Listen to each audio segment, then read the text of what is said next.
ശ്രീകാന്ത് ഉടേലിയും നാനിയും ഒന്നിക്കുന്ന big budget ചിത്രമായ the പാരഡൈസിന്റെ release മാറ്റിവെച്ചു. ദുൽഖർ ചിത്രം ഐ ആം ഗെയിം, രജനീകാന്ത് ചിത്രം ജയിലർ 2 എന്നീ സിനിമകൾക്കൊപ്പം ദ പാരഡൈസ് റിലീസ് ചെയ്യുമെന്നായിരുന്നു നിലവിൽ പുറത്തുവരുന്ന റിപ്പോർട്ടുകൾ. ദസറ എന്ന ചിത്രത്തിന് ശേഷം സംവിധായകനായ ശ്രീകാന്ത് ഉടേലിയും നാനിയും ഒന്നിക്കുന്ന ബിഗ് ബജറ്റ് ചിത്രമാണ് ദി പാരഡൈസ്. ഒരു റോ ആക്ഷൻ ചിത്രമെന്ന സൂചനയാണ് അണിയറ പ്രവർത്തകർ പുറത്തുവിട്ട ചിത്രത്തിന്റെ ആദ്യ ഗ്ലിംസ് നൽകുന്നത്. മികച്ച പ്രതികരണമാണ് ഗ്ലിംസിന് ലഭിച്ചത്. ചിത്രം മാർച്ച് 26-ന് തിയേറ്ററുകളിലേക്ക് എത്തുമെന്നായിരുന്നു നേരത്തെ അറിയിച്ചത്. എന്നാൽ റിലീസ് മാറ്റിവെച്ചുവെന്ന റിപ്പോർട്ടുകളാണ് ഇപ്പോൾ പുറത്തുവരുന്നത്. ചിത്രം ഓഗസ്റ്റ് 21-ന് തിയേറ്ററുകളിലേക്ക് എത്തുമെന്നാണ് റിപ്പോർട്ടുകൾ സൂചിപ്പിക്കുന്നത്. മലയാളം, തെലുങ്ക്, തമിഴ്, സ്പാനിഷ്, ഹിന്ദി ഭാഷകളിലായാണ് സിനിമ റിലീസ് ചെയ്യുന്നത്.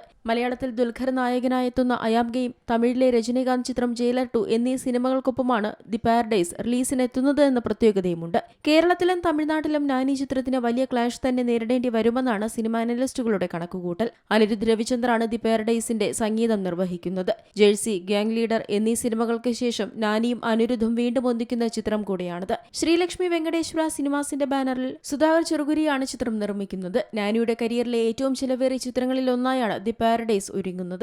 GK വിഷ്ണു ഛായാഗ്രഹണം നിർവഹിച്ച ചിത്രത്തിന്റെ എഡിറ്റിംഗ് കൈകാര്യം ചെയ്തിരിക്കുന്നത് നവീൻ നൂലിയാണ്. ഹിറ്റ് 3 അവസാനമായി തിയേറ്ററുകളിലേക്ക് എത്തിയ നാനി ചിത്രം. മെയ് 1-ന് ആഗോള റിലീസായി എത്തിയ ചിത്രം പുറത്തിറങ്ങി 4 ദിവസം കൊണ്ടാണ് ആഗോള ഗ്രോസ് കളക്ഷനായി 101 കോടി രൂപ നേടിയത്. ദസറ, സരിപോത ശനിവാരം എന്നീ സിനിമകൾക്ക് ശേഷം 100 കോടി ക്ലബിലെത്തുന്ന നാനി ചിത്രം കൂടിയാണ് ഹിറ്റ് 3. ശൈലേഷ് കോലാനു സംവിധാനം ചെയ്ത ഈ ചിത്രം നിർമ്മിച്ചത് വാൾ പോസ്റ്റർ സിനിമയുടെ ബാനറിൽ പ്രശാന്തി തിബിർനേനിക്കൊപ്പം നാനിയുടെ യൂനിമസ് പ്രൊഡക്ഷൻസും ചേർന്നാണ്. Entertainment desk, C Malayalam news.